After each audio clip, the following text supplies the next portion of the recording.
चलो ओके, आज का हमारा टॉपिक है क्लोराइड्स ऑफ कार्बन, सिलिकॉन और लेड। इसकी हम बात करेंगे कि कार्बन के क्लोराइड की, सिलिकॉन के और लेड के क्लोराइड की। कार्बन का क्लोराइड कौन सा होता है बच्चों? जब क्या होते हैं CCl4 जो होते हैं, कार्बन टेट्रा क्लोराइड। सिलिकॉन का क्लोराइड क्या होते हैं? SiCl4। और लेड के आपके पास दो टाइप के क्लोराइड होते हैं, PbCl4 और PbCl2। इनकी हम आज बात करेंगे जी, ठीक है। फर्स्ट ऑफ ऑल क्लोराइड क्या होता है कि binary compound of any element with किसके साथ? क्लोरीन, उसको हम क्या बोलते हैं? क्लोराइड के। मेटल या कोई भी एलिमेंट है जब क्लोरीन के साथ क्या करते हैं? रिएक्शन करते हैं। एम मैंने लिखा है, एम का मतलब ये आपके पास कार्बन भी हो सकता है बच्चों, या आपके पास सिलिकॉन भी हो सकता है, ये लेड, क्योंकि हमने यही तीन पढ़ने हैं, ठीक है। जब ये क्लोरीन के साथ रिएक्शन करते हैं तो दो टाइप के क्लोराइड बनाते हैं। एक बनाते हैं MCl4, इसको हम क्या बोलते हैं? टेट्रा क्लोराइड, वो जिसका भी हो, कार्बन का हो, सिलिकॉन का, लेड। या इसी तरह MCl2 बनाते हैं। MCl2 का मतलब ये डाई क्लोराइड है। याद रखें MCl4 में जो आपके पास ऑक्सीडेशन स्टेट होती है वो +4 होती है, और MCl2 में जो ऑक्सीडेशन स्टेट ऑफ एलिमेंट है वो आपके पास क्या होती है? +2 होती है, ठीक है। अच्छा, एक और बात आप यहाँ पे याद रखें कि जो आपके पास MCl2 होते हैं ये आपके पास क्या होते हैं? आयोनिक होते हैं। क्या होते हैं? आयोनिक क्लोराइड होते हैं, ठीक है। और जो आपके पास MCl4 होते हैं बच्चों, ये आपके पास क्या होते हैं? शाबाश, कोवेलेंट नेचर होती है इसकी। क्या होती है? कोवेलेंट नेचर होती है, ठीक है। तो पहले हम टेट्रा क्लोराइड की बात करेंगे, MCl4 टेट्रा क्लोराइड। इसमें हमारे पास carbon tetra chloride CCl4 SiCl4। तो कार्बन टेट्रा क्लोराइड मैंने एग्जांपल लेके इसको एक्सप्लेन किया कि इसमें कार्बन, चारों बांड कार्बन ने क्लोरीन के साथ बनाए हुए, तो हर एक का जो बॉन्ड लेंथ, बॉन्ड डिस्टेंस है कार्बन क्लोरीन का, वो आपके पास 1.78 एंगस्ट्रॉम है, ठीक है। और जो बॉन्ड एंगल है, चूंकि टेट्राहेड्रल है तो ये आपके पास क्या है? 109.5। ये कोवेलेंट स्ट्रक्चर है, ये मैंने टेट्राहेड्रल स्ट्रक्चर दिया। अब इसकी नेचर की बात करें तो नेचर मैंने ऊपर भी बता दी कि इस जो टेट्रा क्लोराइड है इसकी नेचर क्या होगी? कोवेलेंट नेचर होगी।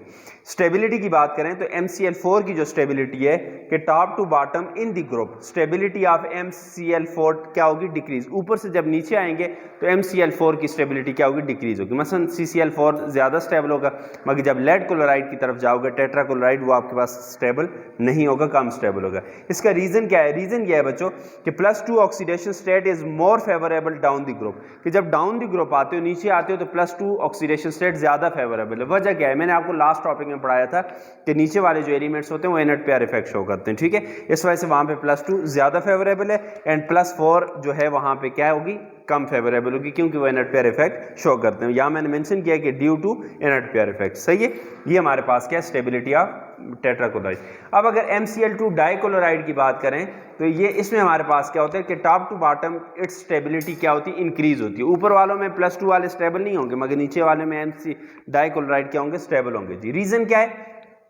अब कार्बन का डाइक्लोराइड फाउंड ही नहीं होता, पाया ही नहीं जाता, ठीक है, मगर नीचे लेड डाइक्लोराइड पाए जाते हैं। वो क्यों नहीं पाए जाते? क्योंकि वो स्टेबल ही नहीं है। अब इसके रीजन क्या है कि +2 oxidation state is more favourable down the group. Down the group आते हैं +2 ऑक्सीडेशन स्टेट ज्यादा फेवरेबल होती है, एंड +4 इज लेस फेवरेबल। यहां पे ये भी मेंशन कर रहे हैं, एंड +4 ऑक्सीडेशन स्टेट इज, शाबाश, लेस फेवरेबल। इसका रीजन क्या है? इसका रीजन वही है कि आपके पास यहां पे भी आपके पास क्या है? इनर्ट पेयर इफेक्ट, कि डाउन दी ग्रुप जो है एलिमेंट्स क्या करते हैं? इनर्ट पेयर इफेक्ट को शो करते हैं जी, ठीक है। मैंने यहां पे लिखे हैं कि CCl4 है और PbCl4। ये CCl4 क्या होगा? स्टेबल होगा, क्योंकि ये टॉप पे, ये डाउन दी ग्रुप है PbCl4, तो ये आपके पास क्या होगा? लेस स्टेबल होगा। लेस स्टेबल कैसे पता चलेगा स्टेबल नहीं है? कि इसको हम जब हीट करते हैं बच्चों तो ये आपके पास लेड डाइक्लोराइड और साथ क्या बनाते हैं? क्लोरीन गैस इससे रिलीज हो जाती है। ये इंडिकेट करती है कि ये हमारे पास स्टेबल नहीं है। इसी तरह अब नेचर ऑफ डाइक्लोराइड की बात करें तो इसकी नेचर आपके पास क्या होती है? आयोनिक होती है जी, ठीक है, okay.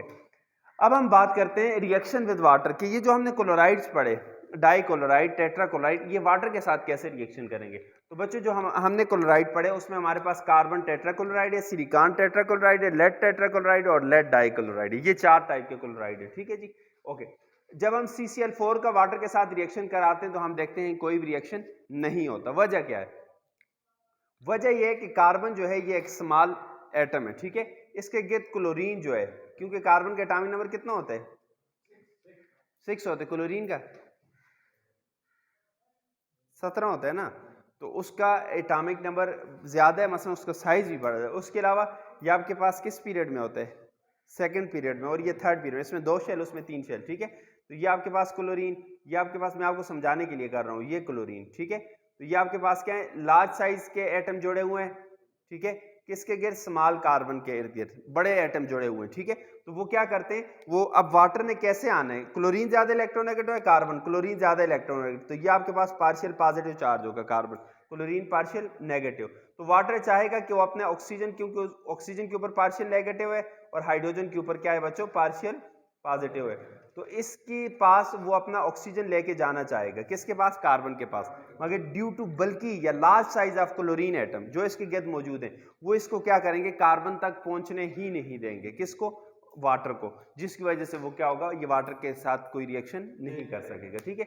Due to bulky nature of chlorine atom around the carbon atom as a result oxygen atom of water can not penetrate to reach small carbon atom, छोटे कार्बन एटम तक वो पहुंच ही नहीं सकता।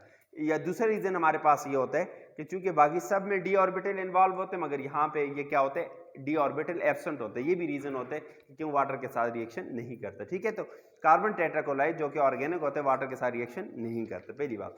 उसके बाद सिलिकॉन टेट्राक्लोराइड या जितने भी टेट्राक्लोराइड है, इनकी अगर हम बात करें तो ये क्या बनाते हैं, इनका अगर जनरल आप रिएक्शन लिखना चाहो तो ये क्या बनाते हैं, शाबाश, आप ये लिख सकते हो जनरल रिएक्शन। उसके अलावा ठीक है कि वाटर के साथ जब इसने रिएक्शन किया बच्चों, तो आपके पास क्या बनेगा, MO2 ऑक्साइड बनेगा और साथ क्या बनेगा, HCl के फ्यूम्स बनेंगे, ठीक है। मसलन सिलिकॉन टेट्राक्लोराइड है तो वाटर के साथ रिएक्शन किया silicon dioxide plus HCl, lead tetrachloride है, वाटर के साथ रिएक्शन किया लेड डाइऑक्साइड और साथ क्या बनाया, HCl, ठीक है। अब ये अगर यहाँ पे टेट्राक्लोराइड ये कोवेलेंट है, ठीक है, ये इस तरह रिएक्शन करेगा, मगर जब लेड डाइक्लोराइड जो कि आयनों का होता है, आयनिक कंपाउंड जो होते हैं वो वाटर के साथ रिएक्शन नहीं करते बल्कि क्या होते हैं, हाइड्रोलाइज हो जाते हैं, ठीक है। आपके पास क्या होते हैं, मसलन आयोनाइज हो जाते हैं, आयंस अलग अलग हो जाते हैं, जैसे ये लेड आयंस क्या होंगे, अलग हो जाएंगे और इसके गिर्द वाटर जमा हो जाएंगे, इसी तरह क्लोराइड आयन अलग हो जाएंगे, इसके गिर्द क्या होंगे, वाटर जमा हो जाएंगे। जिस तरह साल्ट आपका आयोनाइज होते हैं, सिंपल यहाँ पे भी ये आयोनाइज होगा जी। तो ये हमारे पास था ये reactions of chloride with water. Stop करो। ओके बच्चों, हम बात करेंगे ऑक्साइड की कि ये जो आपके पास ग्रुप 4 एलिमेंट्स है ये कितने टाइप के ऑक्साइड बनाते हैं और ऑक्साइड होते क्या हैं। तो याद रखें, जब ऑक्सीजन किसी एलिमेंट के साथ क्या होते हैं, कंबाइन होते हैं, तो वो उससे जो कंपाउंड बनते हैं, binary compound of oxygen is called oxide जी। तो ये ग्रुप 4 एलिमेंट्स में मसलन मेटल मैंने M लिखा है, M मेटल नहीं है, ठीक है, कोई भी जनरल XYZ कुछ भी लिख सकते हो, इसका मतलब कार्बन भी है, सिलिकॉन और जर्मेनियम, टिन और लेड, ये सारे कोई भी हो सकते हैं। जब ये ऑक्सीजन के साथ रिएक्शन करते हैं बच्चों, तो हमारे पास दो केसेस आते हैं, एक केस होते हैं MO2 जिसको हम बोलते हैं डाइऑक्साइड, और एक बोलते हैं MO जिसको हम क्या बोलते हैं, मोनोऑक्साइड। तो कोई भी ऑक्साइड बन सकते हैं जी, ठीक है।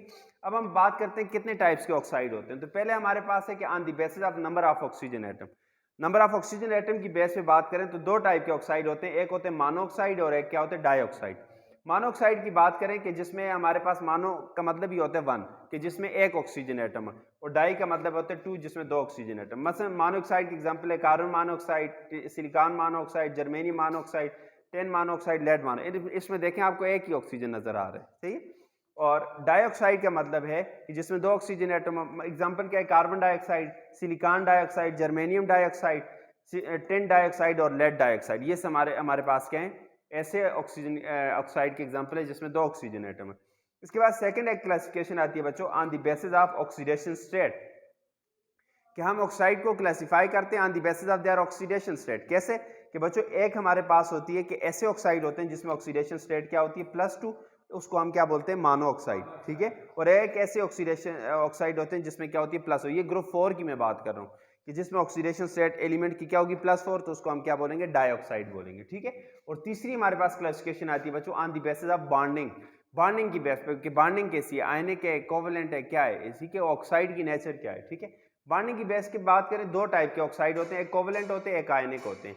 याद रखें, कार्बन और सिलिकॉन जो हैं, चूंकि ये टॉप पे होती हैं, ये मेटल्स होती हैं, और इनके ऑक्साइड फिर क्या होते हैं, कोवेलेंट होते हैं। मेटल के जो ऑक्साइड होते हैं वो कोवेलेंट होते हैं, सॉरी नॉन मेटल के, ठीक है। और इसी तरह जो आयनिक है, जर्मेनियम, टिन और लेड, इसके अंदर आयनिक कैरेक्टर होते हैं, ठीक है। तो ये मेटल्स मेटालिक कैरेक्टर होते हैं, तो इनके जो ऑक्साइड होते हैं बच्चों वो आपके पास क्या होते हैं, आयनिक होते हैं। तो this is the classification of oxide. Next lecture में इंशाल्लाह हम स्ट्रक्चर ऑफ ऑक्साइड पे बात करेंगे। Thank you so much.